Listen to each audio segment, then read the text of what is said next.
Welcome to Ask Sean, where I explore all sorts of questions about life, relationships, and being human.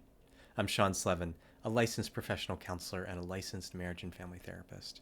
And if you have a question for me, you can submit that anonymously at asksean.org. So in this video, I think I'm going to explore some interesting themes in a recent movie that I watched. This past weekend, I was really sick, and so wasn't doing anything.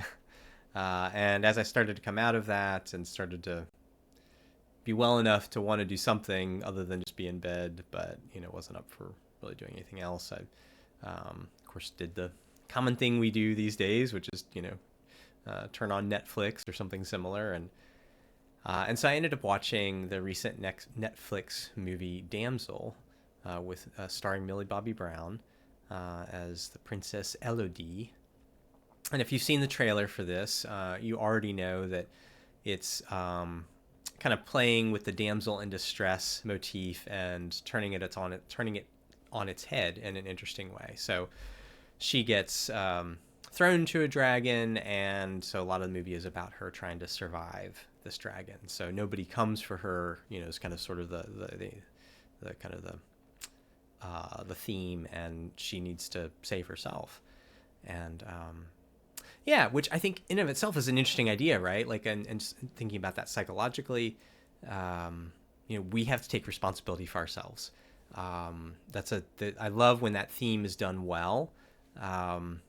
There's a great rendition of that theme in Harry Potter and the Prisoner of Azkaban. That's just such a powerful scene where he and Hermione have gone back in time, and they're watching the Dementors suck the life out of him and his uncle Sirius, and or his godfather Sirius Black. And he's saying, my father will come and cast the Patronus, because I saw him. And then there's this moment of realization where he realizes, like, wait, I'm the one who's here. I cast the Patronus. I cast the spell that saved my own life. And so he casts this like powerful spell that would be the surprising that he would be capable of. And yet there was this realization that he had to be the one to do it. Like, he draws up from deep within him. So I think that's a lovely theme. Like, that's a powerful theme. Now, you can have sort of bad version or unhealthy versions of, like, saving oneself, because there's also the theme in life of we need help, right? And actually, as I think about it, I mean, the movie kind of has that theme woven within it. I mean, the Princess Elodie, she manages to survive and actually gain victory over the dragon through a mixture of luck and through drawing on the experiences of prior princesses, like, who've left, like, kind of maps and clues and various things. And so there is a sense in which, like, this is, she's standing on the shoulders of others as well. So I mean, those are all lovely. Like, those are great and interesting themes, right? That, like, we don't do life alone, and yet we are responsible for saving ourselves. Like, nobody's going to come and rescue us from our own life. Like, we have to show up. We have to find the courage, the strength, the cleverness, and we do depend on the kindness of others, the ingenuity of others as well. And she is healed by these, like, cave slugs and whatnot unexpectedly, and which was a cool and interesting little bit. So all of that's cool and great, and I enjoyed kind of seeing how some of that played out, and, like, the bits of it, it's decently plausible. I mean, we're dealing with fantasy and a movie about dragons and such, but when we get to the point where she has managed to get the upper hand on the dragon, it works well enough. It's like, yeah, I could buy that, like, that she that could have worked that way.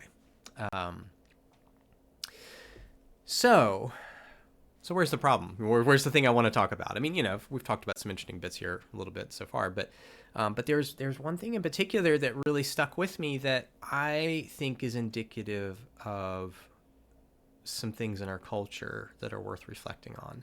So I'm not meaning to pick on the movie, but I'm kind of going to have to sort of critique a part of the movie here. But really the more fundamental thing is I'm thinking about, like, this movie exists in the context of a culture. And so the fact that the thing that I'm going to point out was missed, I think says something about the blind spots of our culture and the struggle in our culture of really this question of what to do with grief, what to do with sorrow, with loss. How do we respond to loss? What's the answer to loss? And I think this movie is in some ways it's suggesting one answer, and yet it can't help but sort of hearken to the ways in which that doesn't work. And so it hearkens to what I think is the reality, that there is a better answer, though it's a harder one. So where it seems like the storytellers wanted to end up is they wanted to end up with eventually this team up between these two powerful female characters, because we discover as the movie unfolds that the dragon is a mother and is a female character, and so of course there's and there's our human female lead, Princess Elodie, and so they want to end up with this pairing up, which, okay, that's cool. Like, I don't have any problem with that. Like, and that can be fun and interesting. The problem lies that by the time we get to that team up, we have spent a good hour or more, hour and a half, maybe at that point even, very thoroughly establishing that the dragon, that this female dragon character, is someone who has, for hundreds of years, the movie makes a point of telling us, for hundreds of years, this dragon character has taken great pleasure that is portrayed like quite well on screen. Great pleasure in the psychological and physical torturing and devouring of these young women over the centuries. And we see again and again a very consistent, like, we don't see, this is the thing, we don't ever see like the dragon hesitate with compassion, or with like, oh, maybe I won't hurt you. It's there's a ruthlessness and a demand of, I will get what was owed me, and I will consume you. You will be mine. And really kind of like I mean, there's even this comment at one point of like, oh, good, you're going to last a little bit longer than the other one, and now's the fun part where you run. So, I mean, like, this is sociopathic level psychological state stuff, right? This is like serial killer kinds of like psychological state, like mass murderer kinds of stuff. Like, that's some really dark shit. And, in the context of the movie and where the movie is at that point, we don't think about it because we're like, well, it's a dragon, and the dragon is evil, and of course, this is what dragons do. So the story, gives us most of a movie with that setup, doing a great job of convincing us that this is a character that has really given themselves over to an evil way of being, of sadistic cruelty. And then we get to this point where suddenly, okay, now we're switching to, we're going to be friends. And there's no redemption arc. Like, I was like, what just happened? Like, the redemption arc is you're meant to feel it as coming through, I think you're meant to kind of feel it as coming through Princess Elodie's compassion. But even that actually gets lost. It's really fascinating. This was so intriguing to me. Because we have this point where it's like Elodie could kill the dragon. Like, she's seriously wounded the dragon. And she chooses not to, and then she chooses to use the cave slugs to heal the dragon. But even that is no longer framed from this place of compassion, which was really curious to me, because all throughout the movie, the movie does a decent job of kind of showing that, like, she's characterologically, she cares about other beings. But she ultimately, the way that they write it, it's no longer, I am so sorry and like so deeply grieved for what happened to you, which I need to explain what that's alluding to. What happened to you, the dragon, and the injustice you suffered. It becomes more about, we've both been screwed over, and you're angry and I'm angry, and basically let's go fuck them up together. Like, that's kind of where it shifts into, which is a very fascinating choice. And I think that's part of why there was a blind spot here, why they, and the writers couldn't catch that, like, oh, we did a great job of writing, a serial killer, and now we're not going to do anything really to redeem them. We're just going to say, yeah, we're just going to join up against the people who hurt both of us, which is like, the implications of that are all sorts of problematic, and yet I suspect a lot of people aren't going to notice. Like, this is again where, like, ultimately I'm not trying to pick at the movie. I'm trying to call attention to, like, oh, this is troubling that we are a culture that would make a movie like this and not think about it and not be troubled by it. So the thing that I need to explain, that I alluded to a moment ago, is that part of what the movie eventually reveals is that the dragon had been an innocent victim originally, that the dragon had never bothered humans at all. Humans came to the dragon's island, were making a settlement there, at some point discovered, oh, there's a dragon here, and they proactively went to kill the dragon. And in the process, they killed the dragon's three babies as they're hatching. And the movie kind of makes a point to say the dragon is the last of her kind, and so it's like there's not going to be any more babies, and so, like, that's horrible, that's tragic, it's unjust, right? We can understand, the dragon would be full of sorrow, and that there would be a rage, right, and a desire for justice, and there would be a temptation towards revenge. So this whole original scenario, which gets revealed, of like, oh, well, it wasn't that the dragon was ever the aggressor, it was the humans that were the aggressor. It sets up then this premise of that the dragon repeats, I think more than once, is 3 were taken, 3 must be given.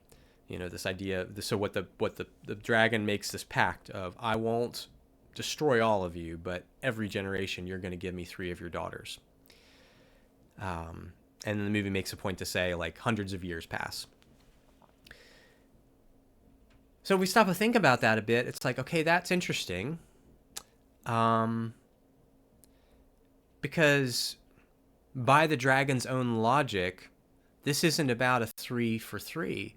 This is a 3 were taken and infinite must be given, like, because there's no end date. It's like, so how, again and again and again, you have to give me your innocent daughters that I will consume. They're your daughters who had nothing to do with this, who didn't ask for this, just happened to be born into the wrong family, and I get to torture them and consume them and take pleasure in their demise and in their terror.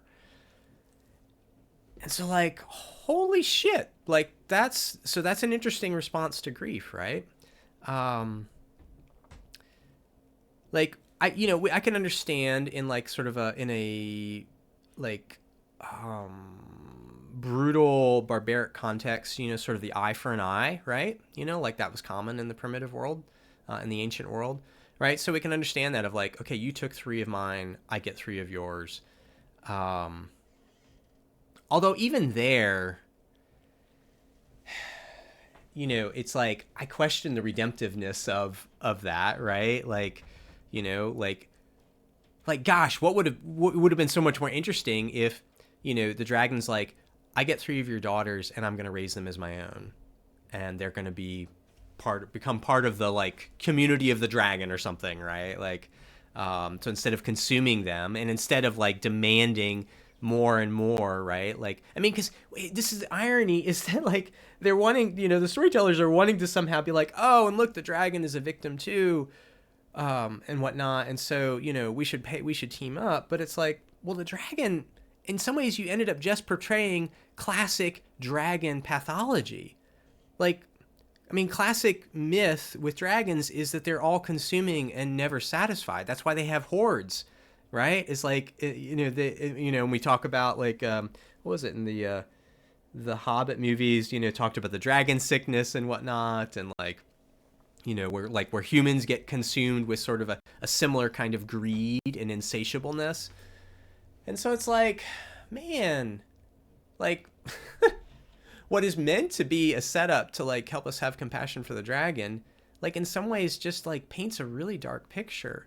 This dragon suffers, this dragon mother suffers an injustice, like truly horrible, horrible thing, right? Like awful, like unprovoked. And these people come in and they kill your young. Like that's terrible. But the answer to that isn't more violence. Like even if we say, okay, there needs to be a restitution of like, like the people who took the life of my children, like they need to give up their life. Like, it's like we could make an argument for that, right? There's different feelings, right, about death penalty and stuff like that. But, we're thinking in the context of this, ancient world, with dragons or whatever, right? But then, you leave it at that and you deal with your grief, right?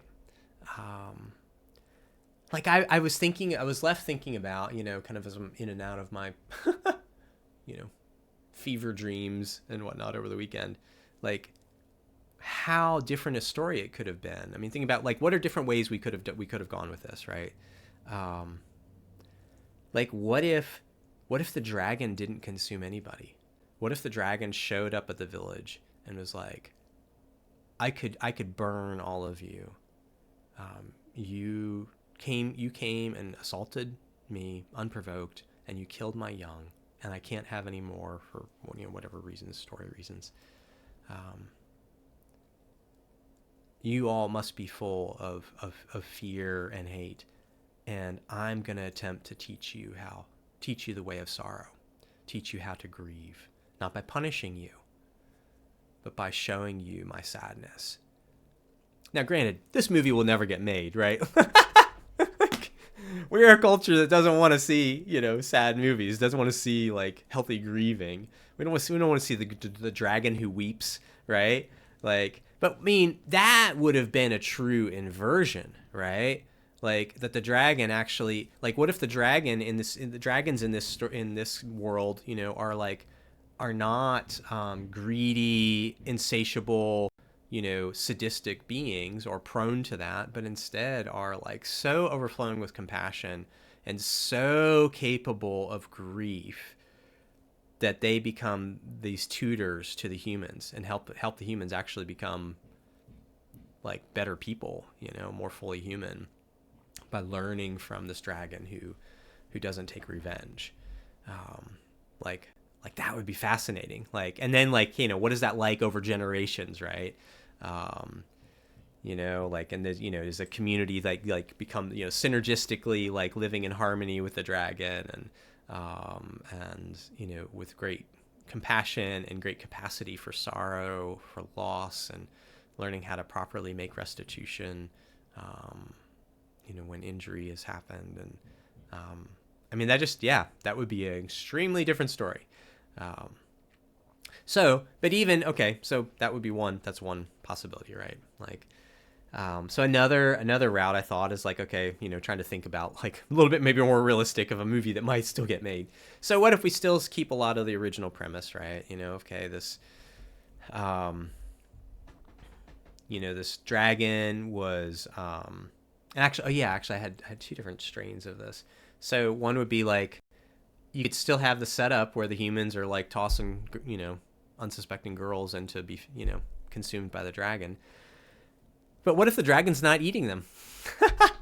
What if the dragon was like, I never asked for this, but you keep dropping women into my lair, and so I adopt them as my children, and I like teach them ways of the dragon or whatever, right? Like, and so, then you have like this whole community of women over centuries that like are like, I don't know, they could be badass dragon ninjas or something. I mean, there's all sorts of fun like directions you could go with that, right? Like with dragon armor and stuff, and you could borrow from some of the things, I'm gonna think about Shang-Chi, and their dragon armor and dragon weapons, and so there's all sorts of interesting ways you could go there, right? Like that you could still play with sort of this trope of like getting fed to the dragon, kind of thing.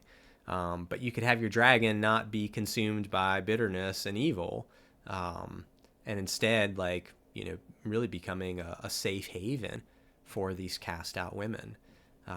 Which, gosh, that again would be an interesting, this community of women, community of females, humans and dragon, making a life together.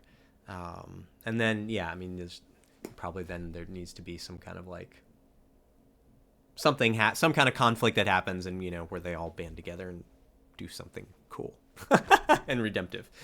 So there's that angle. Still probably a big stretch, that would get made.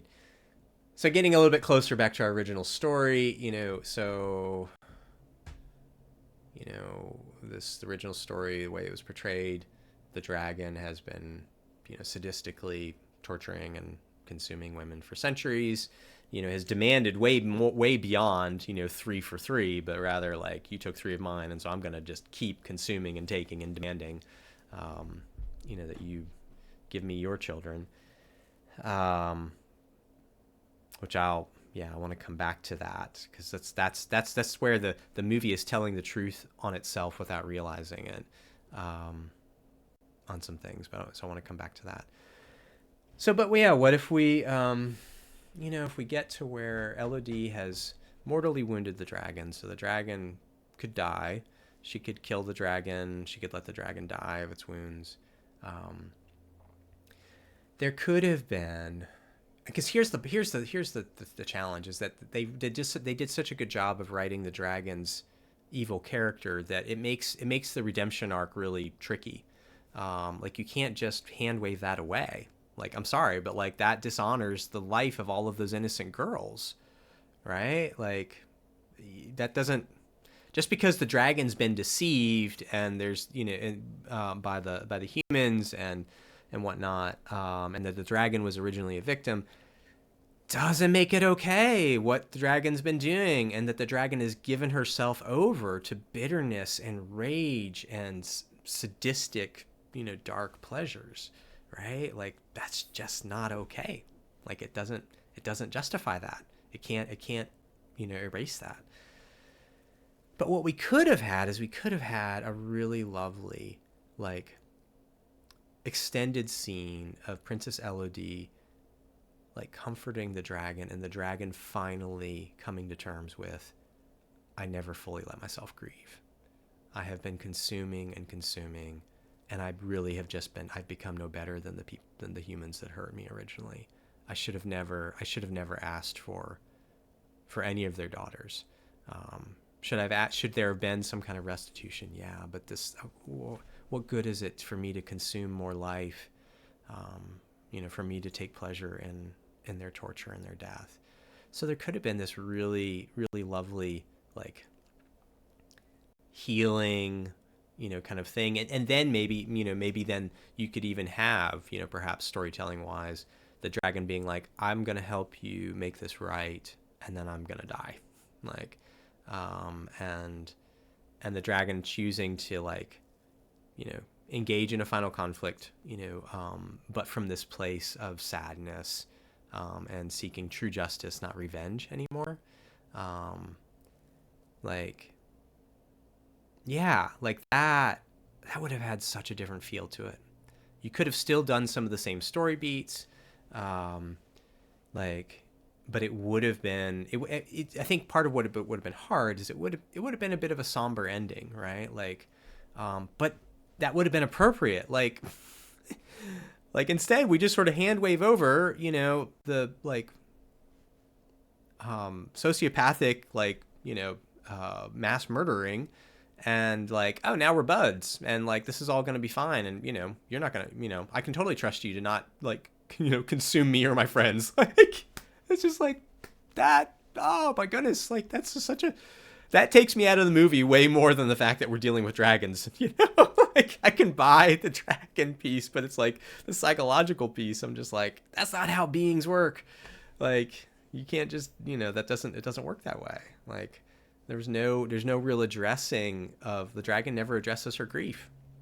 Like she never addresses her grief. She, like, as far as the way the story is written, she's always trying to deal with her grief through rage and consumption.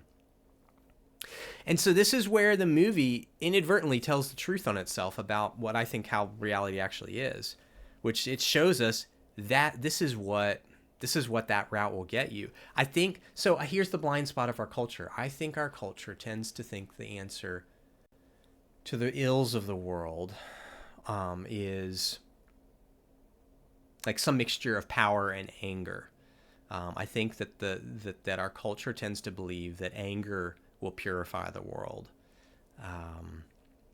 that anger will give you power, and that anger and power will purify the world. This is how we will make the world right.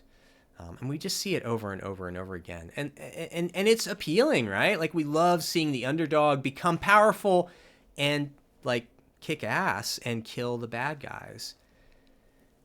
And the bit of truth in that is that we long for justice, like, and so there's a longing for seeing restitution and seeing justice. But like the well done movies, like that are like kind of revenge arcs, are really tragedies. Like again and again and again. I mean, that's one of the things that I appreciate about the John Wick movies, which, I mean, they're really silly, goofy, hyper violent fun. But you really feel the tragicness of like, man, this dude who responded to his grief with revenge sets himself on this course where it just gets worse and worse and worse and worse, because it's very truthful in that sense. Like, I mean, even though it's like this like crazy world and whatnot, but it's like more violence, more anger doesn't ultimately bring justice. It just brings more violence.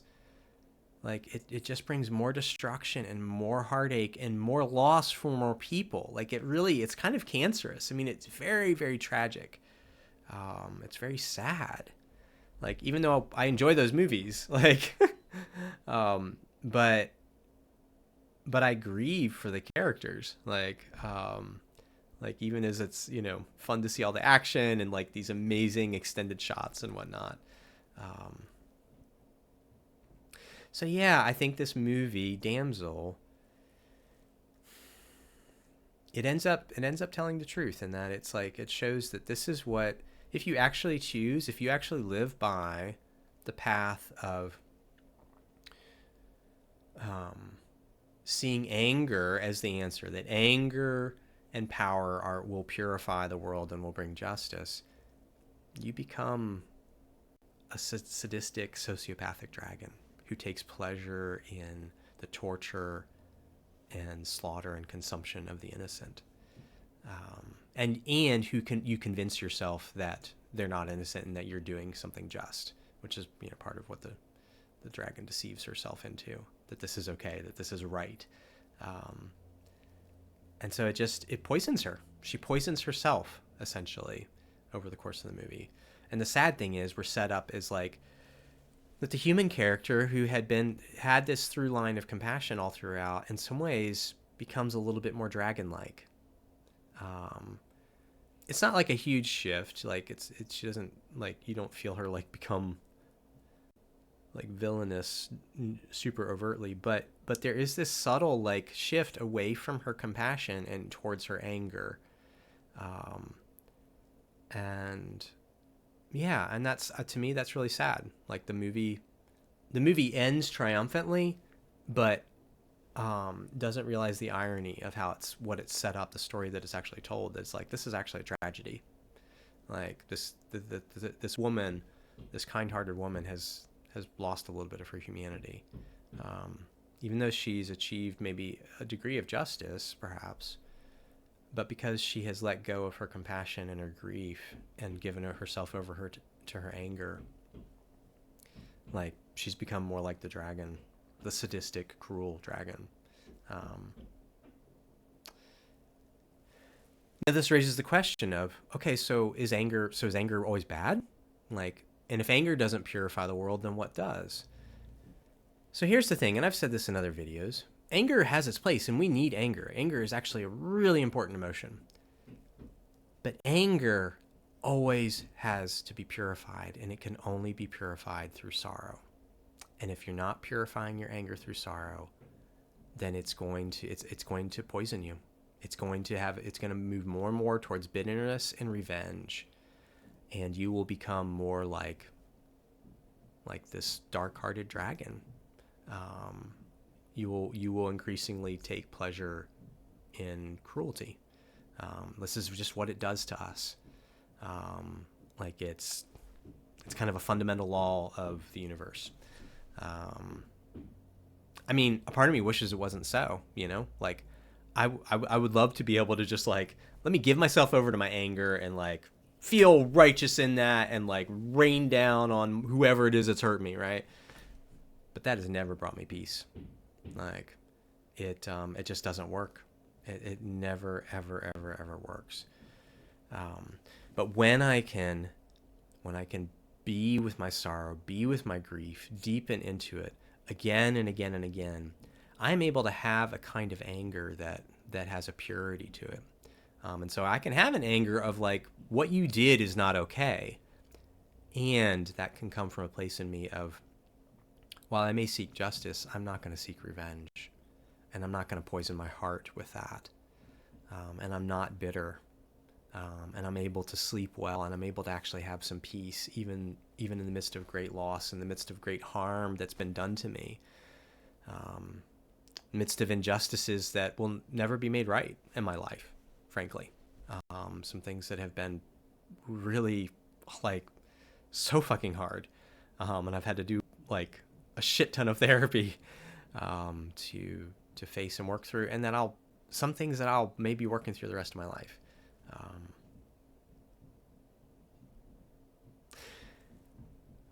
Yeah, so this is kind of the dilemma, I think, of our culture, and I think it shows up in movies again and again and again. Is this choice of like what's going to heal the world? Is it my anger, or is it my sadness? And I would suggest the only way to heal the world is our sadness. That doesn't mean that there isn't a place for anger. It's just that a healing anger is rooted in sadness. Its roots go deep down into our sorrow that we're facing, not burying, right? Like a sorrow that we're feeling and we're bearing.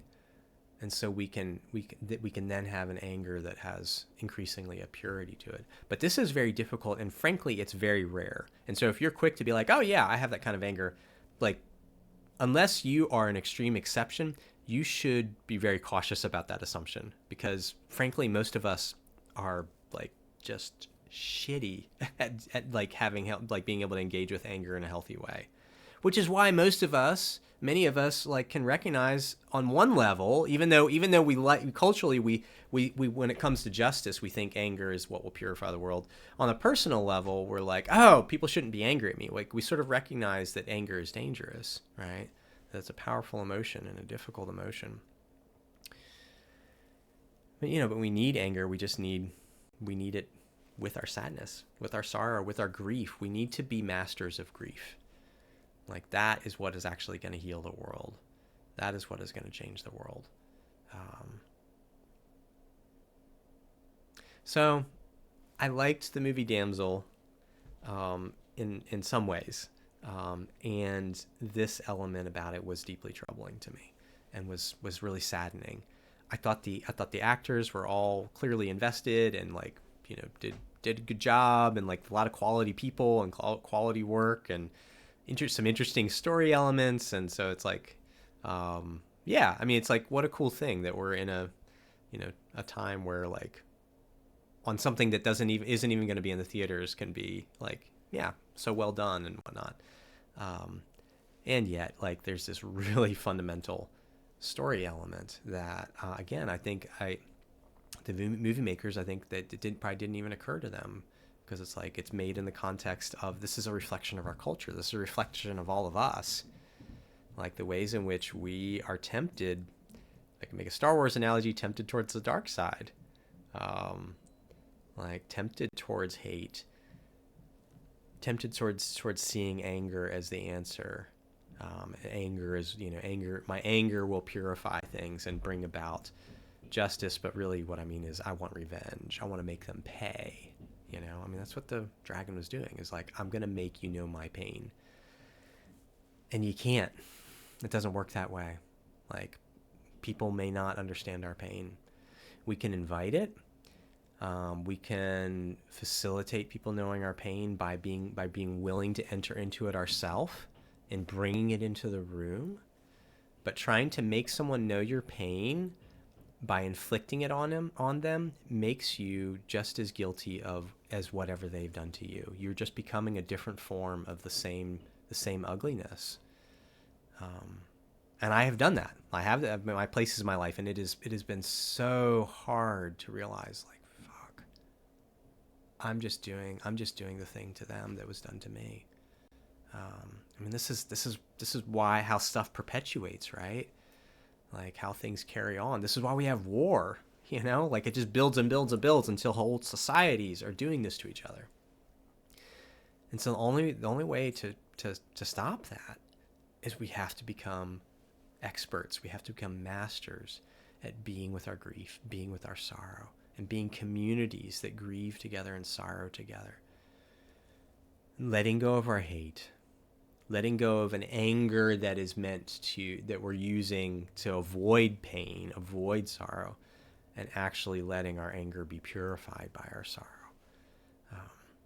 That is what would enable our activism and our action in the world to actually be effective and not just perpetuating more harm in a different form, is the degree to which we are truly able to grieve, truly able to bear the pain of what we've suffered and what others have suffered.